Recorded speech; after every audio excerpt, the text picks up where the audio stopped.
वृंदा सकाळी नेहमीसारखीच प्रसन्न मनाने तयार झाली. आदल्या दिवशीच्या प्रसंगाची जराशी धाकधूक होतीच, पण तरीही तिने मनातले विचार झटकले आणि खाली आली. तिचा ब्रेकफास्ट वगैरे आवरून रेडी होऊन ती बाहेर पडली आणि तिने पोलीस स्टेशन गाठलं. रुद्र काम झालं म्हणून आदल्या दिवशी रात्रीच परत आला होता. वृंदा पोलीस स्टेशनमध्ये आली तेव्हा मोरे बाहेर बसले होते. अरे मॅडम, तुम्ही? सर येत आहेत 10 मिनिटात. तुम्हाला बसायला सांगितलंय. त्यांनी रुद्रचा मेसेज दिला. बरं चालेल काका, मी आत बसू शकते? वृंदाने विचारलं. हो हो, बसा की, मोरे म्हणाले. तशी वृंदा रुद्रच्या कॅबिनमध्ये जाऊन बसली. 10व्या मिनिटाला रुद्र पोलीस स्टेशनमध्ये दाखल झाला. जय हिंद सर, मोरेंनी सॅल्यूट ठोकला. ते मॅडम आत बसल्यात. थँक्स. रुद्र कॅबिनमध्ये निघून आला. वृंदा, त्याने हाक मारली तसं तिने वळून पाहिलं. गुड मॉर्निंग ऑफिसर, तिने स्माईल दिली. Good morning. काय ग, काय झालं? काल असा का मेसेज टाकलास? रुद्रने विचारलं. वृंदाने त्याला सकाळ सकाळ पोलीस स्टेशनमध्ये बोलावलं होतं. तसंही आज रुद्र ड्युटीवर येणार नव्हता, कारण त्याच्याही मनात कुठेतरी वृंदासोबत वेळ घालवावा हेच फिरत होतं. पण तो काही विचारणार त्याच्या आतच वृंदा मॅडमनी प्लॅन फिक्स करून ठेवला होता. ऑफिसर, तुम्हाला म्हटलं असतं चला मस्त बाहेर भेटू तर जमलं असतं का? मग म्हटलं थोडी दादागिरी करूया. वृंदाने डोळे मिचकावले. निघूया? कठीण आहे. चला वृंदा मॅडम, रुद्र हसत म्हणाला आणि दोघे बाहेर आले. रुद्रने मोरेंना काही इन्स्ट्रक्शन्स दिल्या आणि तो वृंदाला घेऊन निघाला. बोला, कुठे जाणार आपण मॅडम? रुद्रने गाडी स्टार्ट केली. तुम्ही न्याल तिकडे. वृंदा हसली. ड्राईव्हवर जाऊया? रुद्रने विचारलं. पळेल, वृंदा एक्साईट होत म्हणाली. रुद्रने गाडी पळवली. गप्पा मारत मारत दोघे निघाले होते. रुद्रला आजची वृंदा थोडी वेगळी भासत होती, त्यामुळे तो मध्ये मध्ये कन्फ्यूज होत होता. काहीतरी झालंय हा साधारण अंदाज त्याला आला होता. दोघे बरंच अंतर कापून शहराबाहेर आले होते. इथे एक छान टेकडी आहे, जाऊया का? रुद्रने विचारलं. चालेल, वृंदा म्हणाली. तशी त्याने गाडी वळवली. काही वेळातच दोघे टेकडीच्या पायथ्याशी पोचले. गाडी पार्क करून दोघांनी चालायला सुरुवात केली. तसं काही फारसं चढायला नव्हतंच, त्यामुळे थोड्या वेळातच दोघे वर आले. छान वाटत होतं. पक्ष्यांचा किलबिलाट आणि हिरवळ मन प्रसन्न करून जात होतं. वृंदा तिकडेच गवतावर बसली आणि तिने रुद्रला इशारा केला तसा तोही तिच्या शेजारी बसला. काही वेळ दोघे आपापल्या विचारात हरवले होते. ऑफिसर, एक विचारू? वृंदाने शांतता भंग करत विचारलं. विचार ना. तुमच्यासाठी प्रेम म्हणजे काय? वृंदा त्याच्याकडे पाहत म्हणाली. आज का विचारावंसं वाटलं? रुद्र तिच्याकडे पाहत म्हणाला. असंच सांगा ना. ओके. प्रेम, माझ्यासाठी प्रेम ही खूप जेन्युइन फिलिंग आहे. जेव्हा एखाद्या व्यक्तीपासून दूर जाऊनही तिच्या विचारांपासून दूर न जाणं ते प्रेम. ती समोर नसूनही तिच्या आभासांवर प्रेम करणं ते प्रेम. तिच्या प्रत्येक सुखदुःखात तिची साथ देणं ते प्रेम. जरासं चिडणं, जरासं चिडवणं, कधी रुसणं, कधी हसणं, पण सगळ्यात महत्त्वाचं ते म्हणजे तिचं असणं. ते आहे माझ्यासाठी प्रेम. रुद्र वृंदाच्या डोळ्यात पाहत म्हणाला. ती एकटक त्याच्याकडे पाहत होती. तो नकळत तिच्या जवळ सरकला. वृंदा, तुझ्यासाठी काय आहे प्रेम? रुद्रने तिच्या हातावर हात ठेवला. तुम्ही. तिचं उत्तर ऐकून रुद्र स्तब्ध झाला. वृंदा, त्याने हळूवार साद घातली. ऑफिसर, माझ्यासाठी प्रेम म्हणजे फक्त आणि फक्त तुम्ही आहात. खूप खूप प्रेम करते मी तुमच्यावर. अगदी तेव्हापासून जेव्हा प्रेम आणि आकर्षण यातला फरकही कळत नव्हता मला. माझ्यासाठी प्रेम म्हणजे हा माझा तुमच्याविषयींचा क्रेझीनेस. मी काहीही करू शकते तुमच्यासाठी ऑफिसर, काहीही. खूप स्पेशल आहात तुम्ही माझ्यासाठी. माझं पहिलं प्रेम, पहिली भावना, पहिलं स्वप्न, सारं काही तुम्हीच आहात. तुमचा पास्ट काही असो, मला काही फरक पडत नाही. मला फक्त एवढं माहिती आहे की माझा पास्ट, प्रेझेंट आणि फ्युचर फक्त तुम्ही आहात. I love you officer. I love you so much. Vrinda त्याच्या डोळ्यात हरवत म्हणाली. तिने पुढे झुकून रुद्रच्या गालावर ओठ टेकले. तो अजूनही तिच्या बोलण्यात हरवला होता. तिने त्याचा हात हातात घेतलं तसं त्याने पटकन तिला ओढून मिठीत घेतलं. तिच्या तोंडून अशी अनपेक्षित पण तितकी सुखद प्रेमाची कबुली मिळेल असं त्याला वाटलंही नव्हतं. त्याचे डोळे पाणावले. किती सहज तिने ॲक्सेप्ट केलं होतं. ती मात्र त्याच्या मिठीत समावली होती. मन शांत झालं होतं. या दिवसाची खूप वाट पाहिली होती तिने. वृंदा, त्याची हाक तिची धडधड वाढवून गेली. माझं उत्तर नाही ऐकणार? तो तिच्या कानाशी कुजबुजला. आहा. तिने मान हलवली तसा तो हसला. I love you too Vrinda. तो म्हणाला तशी ती त्याच्यापासून दूर झाली आणि त्याच्याकडे पाहायला लागली. माय क्रेझी वृंदा. भल्या भल्यांना पुरून उरणारा DYSP रुद्रप्रधान. तुझं ऑफिसर तुझ्या प्रेमात पुरता क्रेझी झालाय. वाट लावलीस तू माझी. रुद्र तिचा चेहरा ओंजळीत घेत म्हणाला. तशी ती गोड हसली. त्याने तिच्या कपाळावर ओठ टेकले आणि परत तिला मिठीत घेतलं. माझ्याशी लग्न करशील? रुद्रने विचारलं. हो. वृंदा मिठी घट्ट करत म्हणाली. कितीतरी वेळ दोघे तिकडेच विसावले होते. जरा वेळाने वृंदा दूर झाली. ऑफिसर, तुम्हाला काहीतरी सांगायचं होतं. बोल ना. रुद्र म्हणाला तसं तिने आदल्या रात्री घडलेलं सारं काही त्याला सांगून टाकलं. अनबिलिव्हेबल. डोंट वरी. कसं लग्न लावतात तुझं बघतोच. रुद्र द्वेषाने म्हणाला. Officer relax. त्यांनी कितीही हातपाय झाडले तरीही मी फक्त तुमच्याशीच लग्न करणार आहे.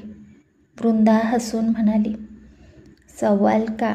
ऑफकोर्स तू माझीच आहेस फक्त. अशी कशी देईन कुणा दुसऱ्याला? रुद्र डोळे मिचकावत म्हणाला. ते तुमच्या घरी काही प्रॉब्लेम तर नसेल ना? वृंदाने विचारलं.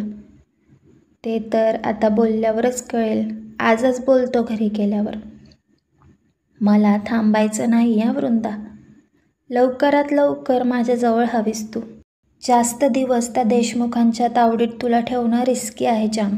रुद्र तिच्या खांद्याभोवती हात लपेटत म्हणाला. काहीही असं थोडीच असतं. वृंदा मिश्किल हसत म्हणाली. मग काय, आज पाटील आणलाय, उद्या अजून कोण आणतील? नो वे. तुझं शिक्षण आणि बाकी सगळं आपण लग्नानंतरही करू शकतो. माझा फुल सपोर्ट आहे तुला. यार थांब जरा. दादीलाच घेऊन येतो तुझ्या घरी. हो, हेच बेस्ट आहे. तसंही तिला माहिती आहे सगळं. रुद्र म्हणाला तशी वृंदा उडालीच. काय?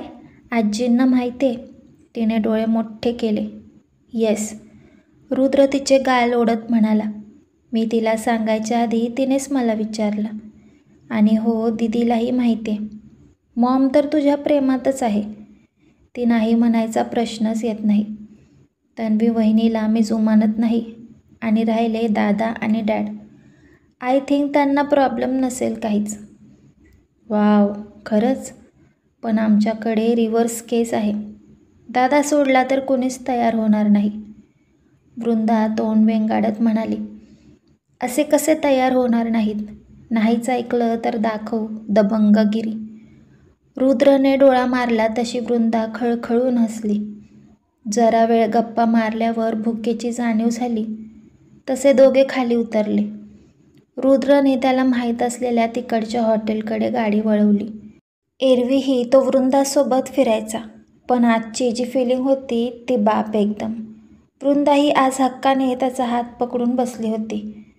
ऑफिसर, वृंदा, आता तरी रुद्र म्हण ना. म्हणजे ऑफिसरही गोडच वाटतं तुझ्याकडून ऐकायला. पण तरीही रुद्र तिला लाडीगोडी लावत म्हणाला. हां, ऑफिसर में जो बात है वो कहीं भी नहीं, वृंदा डोळा मारत म्हणाली. चलो ये भी सही है, जैसा आप चाहे वृंदा जी. रुद्र हसला. ओ नो, भक्तीला सांगावं लागणार, नाहीतर दोघांना तडीपार करेल ती. वृंदा फोन घेत म्हणाली आणि तिने भक्तीचा नंबर डायल केला. काय बे, विपश्यना केंद्रात जाऊन बसली काय वृंदा, मला कंटाळून. कधीचा फोन करते, नॉट रिचेबल. भक्ती मॅडम गरजल्या. काय झालं, वृंदाने विचारलं. तूच सांग वृंदा, जीन्स टॉप हे काय कपडे नाहीत काय? ऑफकोर्स आहेत. मग हेच जाऊन त्याला सांग की. सकाळ सकाळ डोसकं उठवलं. पोरीसारखे कपडे घाल, पोरीसारखे कपडे घाल. आता काय परकर पोलकं घालू का, लुगडं नेसू कॉलेजात जाताना? भक्ती म्हणाली आणि रुद्र आणि वृंदा हसायला लागले. ओय जिजू, कसं काय, भक्ती ओरडली. आज तर लय म्हणजे लयच भारी बघा भक्ती मॅडम, रुद्र म्हणाला. आय हाय जिजू, वंटास, जमलं की. पण एवढं भारी वाटायला झालं काय?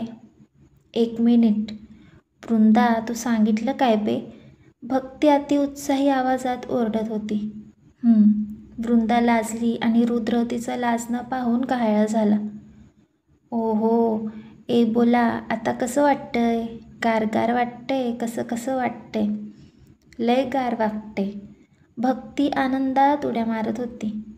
अभिनंदन वृंदाभाई.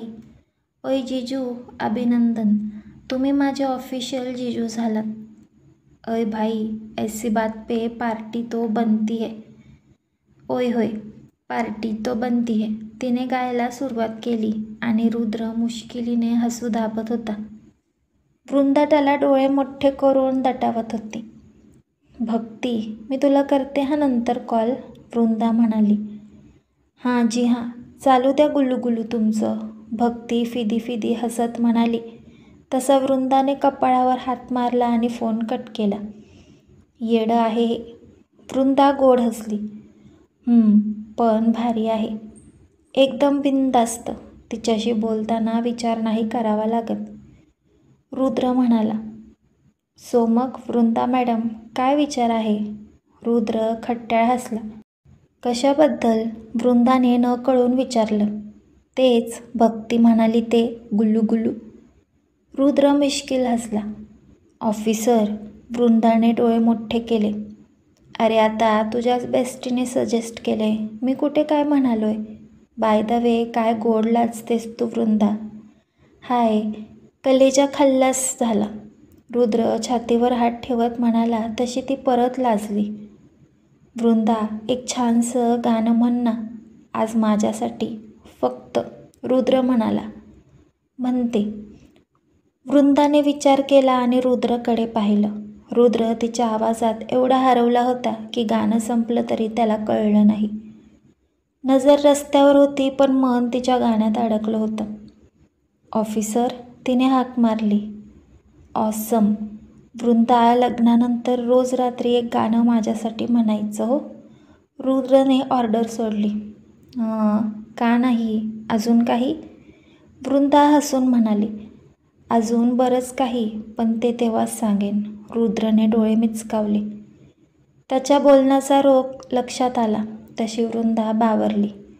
हॉटेल आलं तशी रुद्रने गाडी पार्क केली आणि वृंदाला घेऊन आत आला. आजची सगळी इक्वेशन्स वेगळी होती दोघांची.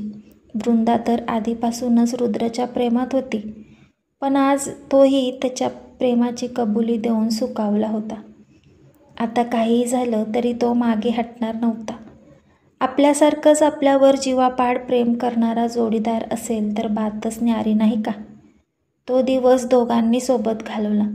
कित्येक गोष्टी शेअर केल्या, कितीतरी वेळ गप्पा मारल्या, चिडवाचिडवी, छोटे छोटे रुसवे फुगवे, तिचं त्याच्यावर हक्काने हक्क दाखवणं. संध्याकाळी रुद्र वृंदाला सोडायला घरी आला होता. वृंदा, टेक केअर आणि शांतपणे बोल, ओके? काहीही झालं तरी दुल्हन तो हम ही ले जाएंगे, रुद्र एकदम फिल्मी स्टाईलमध्ये म्हणाला. हो ऑफिसर, काळजी करू नका. तुम्हीही नीट जा आणि घरी शांतपणे बोला. बाकी सगळ्यांची मला काळजी नाही, पण तन्वी दीदी. वृंदा, तू आहेस ना माझ्यासोबत. मग अशा कितीही तन्वी आल्या तरी काय फरक पडतोय. Don't worry, I will handle it. Rudra तिच्या गालावर हात ठेवत म्हणाला.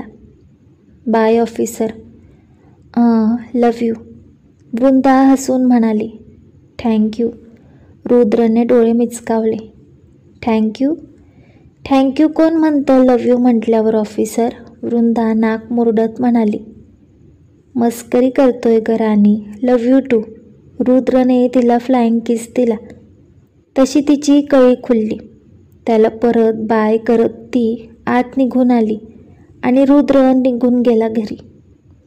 वृंदा आनंदात घरी आली तेव्हा विजय, रुपाली गंभीर चेहऱ्याने सोफ्यावर बसले होते, तर मोहित मात्र रिलॅक्स होऊन मोबाईल पाहत होता. वृंदा त्यांच्याकडे गेली तशा रुपाली भडकल्या. वृंदा, कुणीकडे होतीस दिवसभर? सांगून जाण्याची काही पद्धत असते की नाही? सकाळपासून गायब आहेस तू. चिल मॉम, मला माहीत होतं ती कुठे गेलेली. मोहित शांतपणे म्हणाला. मग आम्हाला सांगणं गरजेचं नाही वाटलं तुला मोहित? रुपालींनी त्याच्यावर नजर रोखली. ऑनेस्टली नाही. आय मीन सांगून तरी काय वेगळं होणार होतं? उलट तुम्ही दिवसभर माझं डोकं खाल्लं असतं. मोहित, विजय चिडक्या स्वरात म्हणाले. वृंदा, काय चाललंय तुझं? त्यांनी तिच्याकडे रागाने पाहिलं. ऑफिसर सोबत होते. वृंदा मोहित शेजारी जाऊन बसली.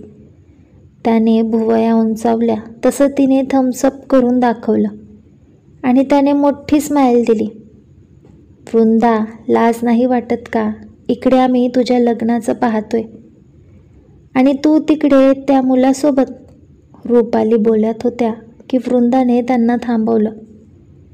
त्या मुलासोबत म्हणजे माझा होणारा नवरा आहे तो मॉम. आमचं प्रेम आहे एकमेकांवर. वृंदाने सांगितलं तसं विजय आणि रुपाली उडालेच. वृंदा, डोकं ठिकाणावर आहे का तुझं? काय बडबडतेस मूर्खासारखं? तुला वाटलंच कसं आम्ही तुझं लग्न त्याच्याशी लावून देऊ? रुपाली म्हणाल्या. का मॉम? तन्वी दिदीचं लग्न तर तुम्ही अगदी खुशीत लावून दिलं आरव जिजूंसोबत. मग ऑफिसरही त्याच घरातले आहेत. ओ आय सी. ते पोलीसमध्ये आहेत, साधा जॉब करतात. काय कमावत असतील असं वाटतंय का तुम्हाला? तर तुमचा तोही गैरसमज दूर करते. त्यांच्या नोकरीचा मला प्रॉब्लेम नाही. ते जितकं कमावतात ते आम्हा दोघांसाठी पुरेसं आहे. तसंही मी तुमच्या तन्वी डार्लिंगसारखी हाय मेंटेनन्स नाही आहे. त्यामुळे जे असेल त्यात समाधान मानून घेईन मी. बरोबर ना दादा? वृंदाने मोहितकडे पाहिलं. ऑफकोर्स, आपल्याला आवडतो रुद्र. माझी फुल परमिशन आहे तुला सोनी. मोहित हसत म्हणाला. Mohit, how dare you? आमची परमिशन नाही या लग्नासाठी, विजय म्हणाले. ठीक आहे सोनी, चल तुझ्याशी बोलायचंय. मोहित वृंदाला घेऊन वर निघून गेला आणि विजय, रुपाली मात्र विस्फारलेल्या डोळ्यांनी दोघांकडे बघत राहिले. वृंदाने तर सांगितलं, पण आता रुद्र कसं सांगतोय आणि त्यावर कोण कोण काय प्रतिक्रिया देतं, ये अगले पार्ट में पता चल ही जाएगा.